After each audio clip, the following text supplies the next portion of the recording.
He represents one of the last lines of defense against the breakup of the Eurozone, the European banking system. Frederic Oudea is chairman and CEO of Societe Generale.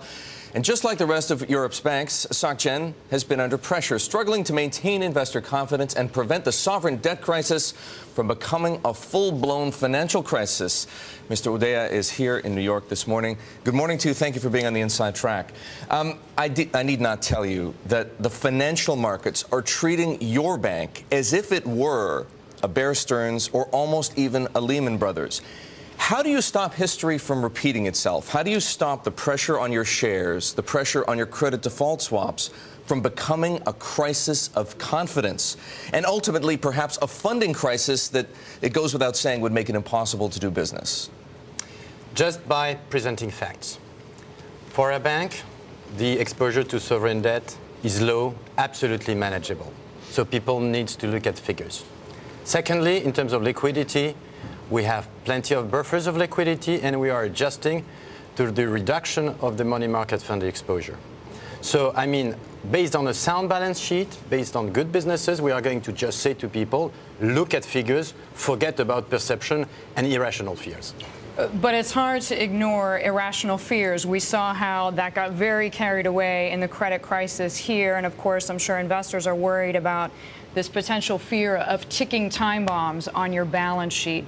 What kind of disclosures, any kind of additional disclosure can you give, whether it's mark to market, whether it's derivative by derivative, just to reassure the investment community?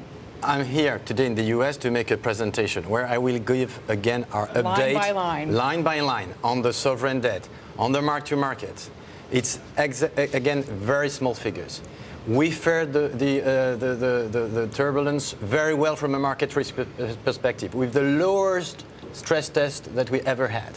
So we had very conservative positions. So I will say that to the market.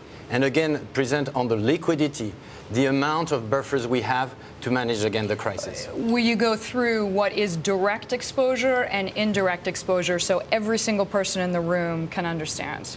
Yes, and again, we don't have indirect exposure. I don't know what people have in mind. We have direct exposures which will be presented, and it's all what we have on the so-called GIPS countries. How heavily have you stressed your balance sheet? You just said it's the lowest you've ever taken it. What are you expecting, or at least what contingencies, what possibilities have you envisioned? Not just a Greek default. We know that you've said your bank would be fine in the event of a Greek default. But what if a Spain or Italy were to default?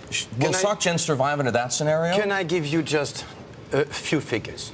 In total, for Greece, Ireland, Italy, Portugal and Spain, we have 4.3 billion euros of debt in our banking book. Sovereign debt. Sovereign debt. The mark-to-market on the 9th of September of the whole thing, including the 5 countries, is minus 400 million euros. Minus 400 million euros.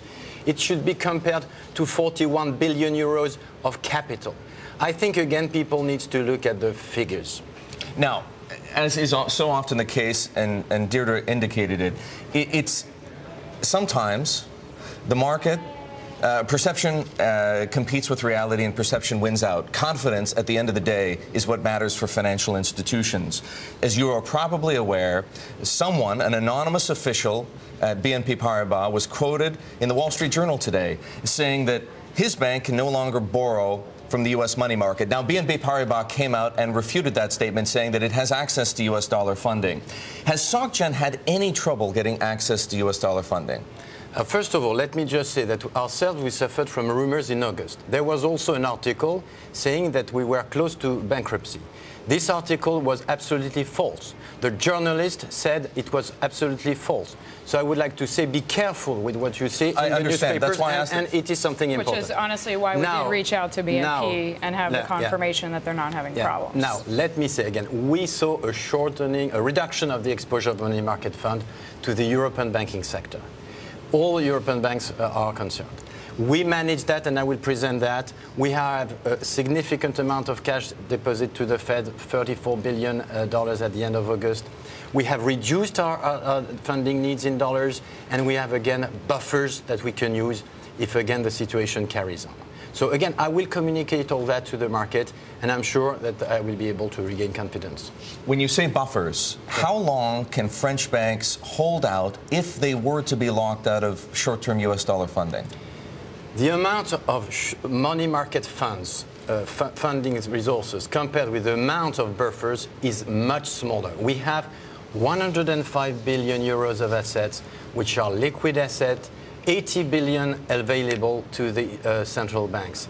It is much more than the current exposure to money market funds. So even if it were to go to zero, there would be no problem. For how long? For forever. Forever? Yeah, forever. So the French banks, SocGen in particular, could do without access to US money markets? Absolutely. That needs to be understood, given the amounts that we talk about.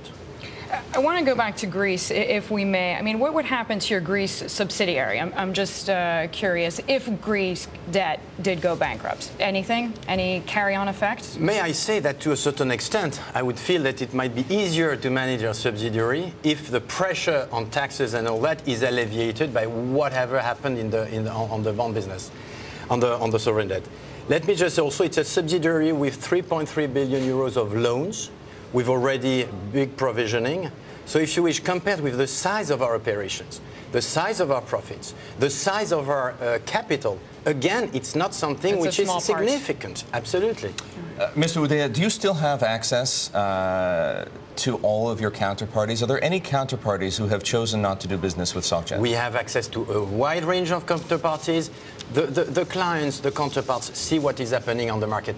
All the banks, you know, see their CDS raising. We talk to the market, we talk to our counterparts, we explain where we stand, and then the confidence is made. Have any of your counterparties raised their collateral demands? No. None whatsoever? No, so far, no.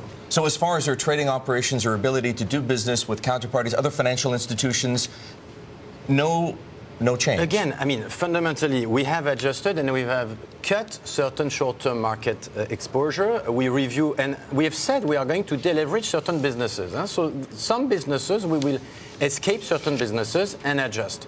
Now, globally, the performance so far are fine. And I'm confident about the profitability going forward of Societe Generale.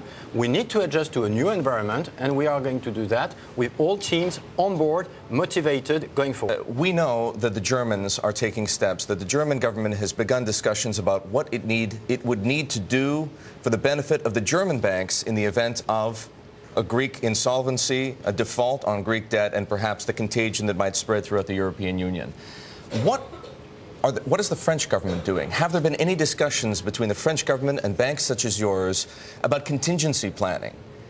There has been no discussion on such things.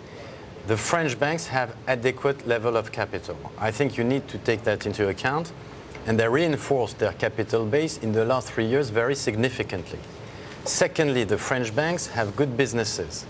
In particular, the French retail banking, I would like to highlight that compared with what we saw in the US, for example, in the crisis, works in a very different way.